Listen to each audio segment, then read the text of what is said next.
তারা যেভাবে live together করেছে একটা মানে মানে তারা যেভাবে থেকেছে মাকসুদা, আমি বলি তারা যেভাবে এক বাসায় থেকেছে, আমি তো নিজে দেখেছি অ্যান্ড আমি ওই বাসায় ছিলাম। হ্যাঁ, আর এই রিলেশনটা একমাত্র হাজব্যান্ড ওয়াইফই করতে পারে।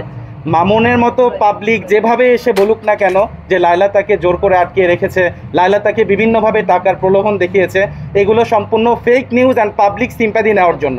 যতদিন আমি বেঁচে আছি আর কোনোদিন আমি আপনাদেরকেও, আপনারা আমার ভাই, আপনারা আমার গার্জিয়ান, আপনাদের কাছে অনুরোধ করব এই ঘৃণিত মানুষের ব্যাপারে, যাকে আমি অনেক ঠিক করার চেষ্টা করেছি, একটা জানোয়ারের চেয়েও সে অধম প্রাণী, তার সাথে আমার নামটা আর দয়া করে জড়াবেনই না।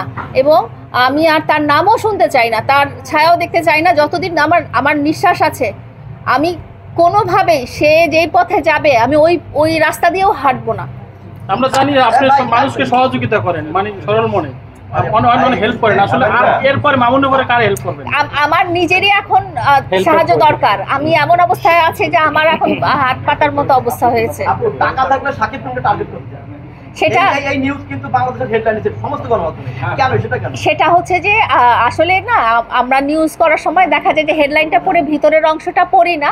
ভিতরের অংশে আমাকে বলা হয়েছে যে তুমি টাকা দিয়ে প্রিন্স মামুনকে টার্গেট করেছো। প্রিন্স মামুনের যেটা অভিযোগ ছিল যে আমি টাকা দিয়ে প্রলোভন দেখিয়ে তাকে টার্গেট করেছি। আমার কথা হয়েছে যে তার মতো একজন কি বলবো, একজন এইরকম একটা অমানুষ জানোয়ারকে কেন আমি টার্গেট করব? যদি আমার এতই টাকা থাকে এবং আমার যদি ওই নেশাটাই থাকে যে আমার একজন সেলিব্রিটিকে টার্গেট করতে হবে, তাহলে তো আমি সর্বোচ্চ পর্যায়ে টার্গেট করব। সেই জন্যই কথাটা আসলে বলা। আসলে এমন না যে আমি ওনাকে টার্গেট করব, তাকে টার্গেট করব, এটা আসলে কোনো কথা। এখানে আমি একটা কথা বলতে চাই, আমি 2021 সাল থেকে লায়লার সাথে আমি ইনভলভ আছি। আপনারা যে ধরনের কোশ্চেনগুলো করেন, মানে আমি তাদের সাথে পরিচিত অ্যান্ড হচ্ছে তাকে আমি বোন হিসেবে রেসপেক্ট করি। ফার্স্ট অফ অল আমি তাকে ভাবি অ্যাড্রেস করতাম, বিকজ মামুনের মাধ্যমে আমার লায়লার সাথে পরিচয়, তো আমি তখন থেকেই তাকে ভাবি ডাকি।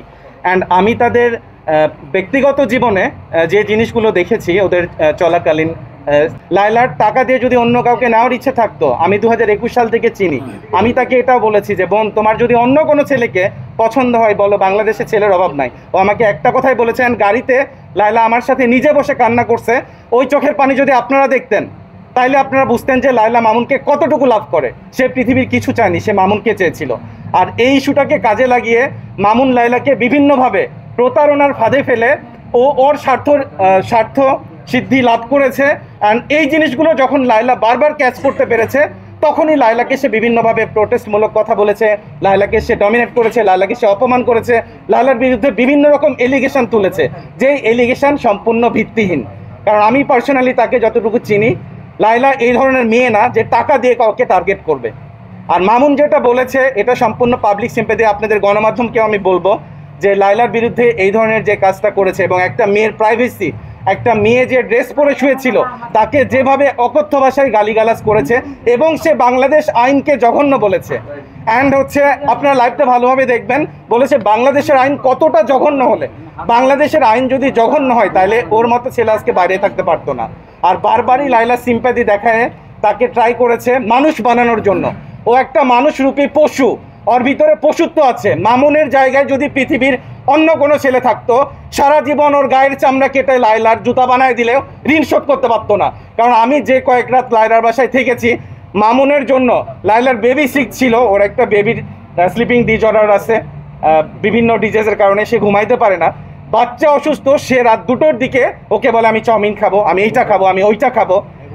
এ বেচারি সেই রাত্রে, মানে আমি অবাক হয়ে গেছি, রাত 3টার দিকেও চাউমিন বানায় নিয়ে আসতেছে। এটা কি ভালোবাসা নয়? ও একতরফা মামুনকে ভালোবেসে গেছে, আর মামুন জাস্ট ওকে ইউজ করে গেছে। আমি এটা গণমাধ্যমকে আজকে বলতেছি, আমি মামুনের বিষয়ে আরও অনেক কিছু জানি, বাট কখনোই মুখ খুলি নাই। এর আগে আমি 2-1বার বলার চেষ্টা করেছি, মামুন আমাকে বিভিন্নভাবে হুমকি দিয়েছে, আমি সেটাও সাংবাদিকদেরকে প্রেজেন্ট করেছি যে ও বিভিন্নভাবে মেসেজ দিয়ে আমাকে মারতে চায় বা আমাকে বলতে চায় যে আমি তোকে দেখে নিব, 3 দিনের মধ্যে তোর এই ক্ষতি করবো, ওই ক্ষতি করবো। তুই কেন লায়লার পক্ষে গেছি? শুধু তাই না, লায়লার সারাউন্ডিংয়ে আমরা যারা ওকে বোনের মতো ভালোবাসি এবং আমরা ওর পাশে দাঁড়াতে চাই, ও প্রত্যেকটা ছেলেকে থ্রেটমূলক কথা বলে যে কেন তুমি লায়লার সাথে, আমার মাধ্যমে পরিচয়, লায়লার কাছে কেন যাবা? বাট আমাদের তো একটা বিবেক আছে, আমরা এই কারণে লায়লাকে সঙ্গ দিয়েছি, সাথ দিয়েছি, কারণ আমরা লায়লার ভিতরে অথেন্টিক জিনিসটা দেখেছি এবং ভালোবাসাটা দেখেছি। সো মামুন যেটা করেছে, ওকে ইউজ করেছে, প্রতারণা করেছে, লায়লার বিরুদ্ধে যে এলিগেশন তুলেছে সম্পূর্ণ মিথ্যে এলিগেশন। লায়লার ক্যারেক্টার যদি খারাপ হইতো, মামুনের মতো ছোট লোক বস্তিতে থাকা একটা ছেলেকে তুলে এনে সে দেখতো না। বাংলাদেশে সুন্দর ছেলের অভাব নাই, আপনারা জানেন বাংলাদেশে সুন্দর ছেলের অভাব নাই। সো এই কোয়েশ্চেনটা নেক্সট টাইম কখনোই বলবেন না যে লায়লা টাকার জন্য মামুনকে টাকা দিয়ে মামুনকে টার্গেট করেছে। ওই মামুন 4 ঘন্টা বাড়িধারা DOHS খুঁজে খুঁজে লায়লার বাড়ি বের করেছে, এটা আপনারা সবাই জানেন। আর ওকে, ও যদি পাখি হইতো বা পশু হইতো সেক্ষেত্রে ওকে আটকায় রাখা যেত, ও তো মানুষ। আর ও যেটা বলেছে একটু আগে, ও ড্রাগ অ্যাডিক্টেড, ও বিভিন্ন নেশায় আসক্ত থাকার কারণে তার ফিজিক্যাল গ্রোথ নেই। বাট আপনারা ওর অরিজিনাল সার্টিফিকেট দেখবেন, ও কিন্তু এতটা বাচ্চা না। আপনারা যতটা ভাবেন বা দেশের পাবলিক যতটা বাচ্চা ভেবে ওকে সিম্পাথি দেখাচ্ছে, সেই লেভেলের বাচ্চা মামুন না।